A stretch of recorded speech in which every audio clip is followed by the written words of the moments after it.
Hello everyone, welcome back to my channel banking insight with Ishika. So जैसे कि आप सब जानते हैं कि बहुत जल्द अब IBPS PO प्री के एग्जाम्स आने वाले हैं। बस कुछ ही दिन बच गए हैं एग्जाम्स में। So I am here to share some tips for IBPS PO pre candidates. Okay, so let's begin. So मैं अपने एक्सपीरियंस से, मैंने पिछले साल जितने भी बैंक एग्जाम्स दिए हैं, सो उस एक्सपीरियंस से मैं आप लोगों के साथ शेयर करूंगी कि कुछ ऐसे टिप्स जिसके वजह से आप IBPS PO प्री में अच्छा कर सकें। ओके, सबसे पहले तो आप मेंटली ये प्रिपेयर हो जाइए कि आप जब एग्जाम में जाएंगे तो कई कैंडिडेट्स होते हैं माइंडसेट लेके जाते हैं कि सेक्शन खुलेगा नेक्स्ट ये एंड देन ये सेक्शन। सो सबसे पहले तो आपको माइंड से ये हटा देना है कि कौन सा सेक्शन पहले खुलेगा। आपको ये माइंडसेट करके जाना पड़ेगा कि जो भी सेक्शन खुले I have to do that. Mindset ये बिल्कुल भी मत रखिए कि पहले मैं जब जाऊंगा एग्जाम में तो पहले इंग्लिश का सेक्शन खुलेगा देन क्वांट देन रीजनिंग या फिर ऐसा कुछ भी। ओके, क्योंकि ये कुछ भी फिक्स नहीं होता है। अब हम बात कर लेते हैं कि सेक्शन वाइज क्या ऐसे टिप्स है जो आपको एग्जामिनेशन के टाइम पे ध्यान में रखना है। सबसे पहले मैं इंग्लिश की बात करूँ। सो IBPS PO में इंग्लिश अच्छे लेवल का आता है। सो आपकी पकड़ इंग्लिश में काफ़ी ज़्यादा अच्छी होनी चाहिए, क्योंकि क्या होता है ना कि इंग्लिश की वजह से कईयों की सिलेक्शन हो जाती है और कईयों की रुक जाती है। इंग्लिश एक ऐसा सब्जेक्ट है जहाँ पे अगर आपने अच्छी पकड़ बना ली then you can ace the exam.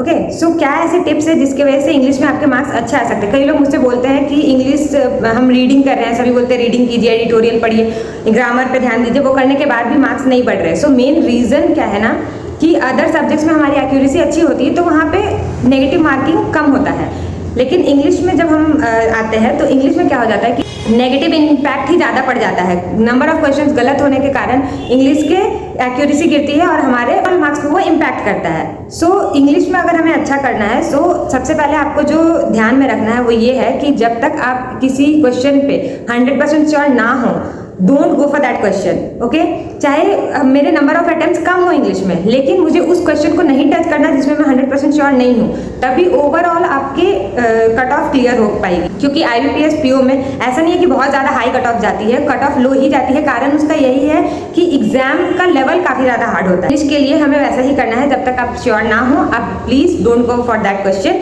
आप कम क्वेश्चन अटेम्प्ट करें, अगर आपकी एक्यूरेसी अच्छी है तो वो नॉर्मलाइजेशन में मार्क्स बढ़ करके आपका ओवरऑल सिलेक्शन क्लियर हो जाएगा। हम मूव करें क्वांट में, तो IBPS PO में क्या होता है कि आपको बड़े नंबर्स के साथ डील करना होता है। उसके लिए आपकी एक्यूरेसी प्लस स्पीड बहुत ज़्यादा मायने करती है। ओके, जब तक आपकी स्पीड नहीं है तब तक आपका नंबर ऑफ क्वेश्चंस नहीं बन पाएगा। सो स्पीड मैटर करता है in case of quant with big numbers. आपको बड़े नंबर्स के साथ डील करनी आनी चाहिए, उसके लिए आप अपने स्पीड पे ध्यान दीजिए। अब किस तरीके से आप उसे क्वांट के सेक्शन को अटेम्प्ट करेंगे, तो वो ये है कि आप पहले स्पीड मैथ्स की तरफ जाइए। उसके बाद कई बार लेकिन ऐसा भी होता है कि स्पीड मैथ्स में भी कई ऐसे टफ क्वेश्चंस रहते हैं जो नहीं बनता। इसमें आपको पैनिक करने की जरूरत नहीं। आप क्या कीजिए, उसे स्किप करके आप नेक्स्ट क्वेश्चन में जाइए। कई बार एग्जामिनर ऐसा खेलता है ना कि वो जानता है कि सब जो है वो स्पीड मैथ्स पे ज़्यादा फोकस करेंगे, वो पहले स्पीड मैथ्स को करने आएंगे, लेकिन वो स्पीड मैथ्स का ही क्वेश्चन जो होता है वो ज़्यादा हार्ड दे देते हैं ताकि बच्चे वहीं उलझ के रह जाए और उनका ना DI और ना ही अरिथमेटिक बन पाए। सो आपने ये हमेशा ध्यान रखना है कि आपको एग्जामिनर के क्वेश्चंस में नहीं फंसना है।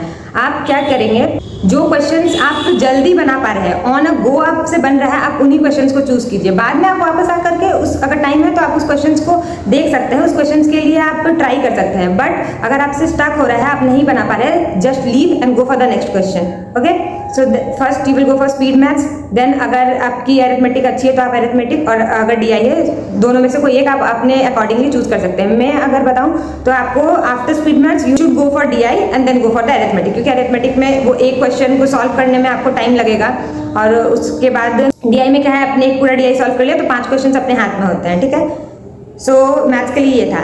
अब हम अगर रीजनिंग सेक्शन की बात करें तो मेरा माइंडसेट जो एग्जाम में रहता था, whether it be clerical exam और PO एग्जाम, मेरा माइंडसेट एक ही रहता था कि मुझे रीजनिंग में एटलीस्ट सारे क्वेश्चंस अटेम्प्ट करने हैं, क्योंकि लगभग सभी बच्चों के रीजनिंग सही होते हैं। और अगर रीजनिंग में ही आप कुछ पीछे लैग कर जा रहे हो ना, तो आपको वो दोनों सेक्शंस की हेल्प लेनी पड़ेगी ओवरऑल कट ऑफ क्लियर करने के लिए।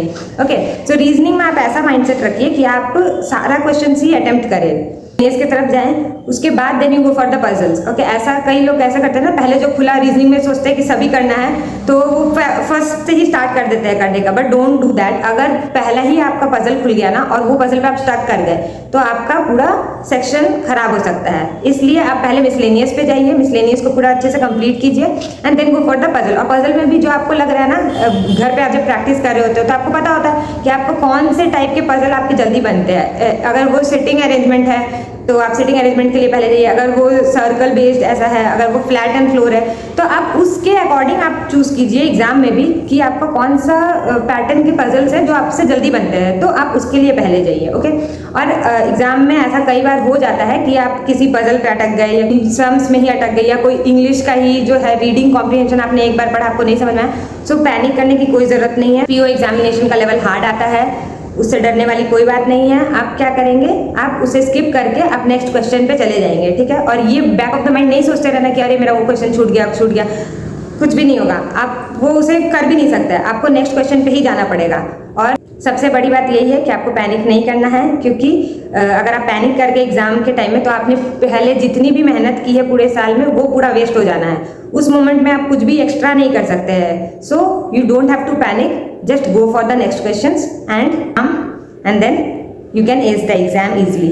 ओके, आप सभी के एग्जाम्स हैं, अच्छे से प्रिपरेशन कीजिए। आप सभी ने बहुत मेहनत की है पूरे साल भर, और ये टाइम है जब आपको अपनी मेहनत को दिखाना है। सो ऑल द बेस्ट, अच्छे से एग्जाम दीजिएगा।